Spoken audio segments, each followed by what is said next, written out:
ছাড়া আমার বাপের জীবনে কোনোদিন কেউ করে নাই। আমি গ্যারান্টি দিয়ে বলতেছি, আবির ভাই তোরে ভালোবাসে। তার মনে যদি প্রেম না থাকে এভাবে সে টান দিয়ে তোরে নিয়ে আসতো না, এত টেক কেয়ার তোরে করতো না। আলো জ্বালে না, আজও আমার আকাশ জুড়ে মেঘ।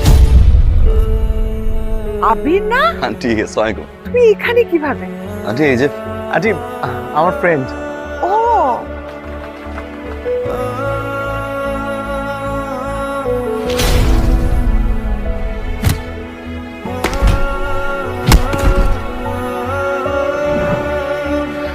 আমার না অনেক ভয় করছে। আমি খুব কষ্ট পেয়েছি, কাজটা তুমি ভালো করোনি।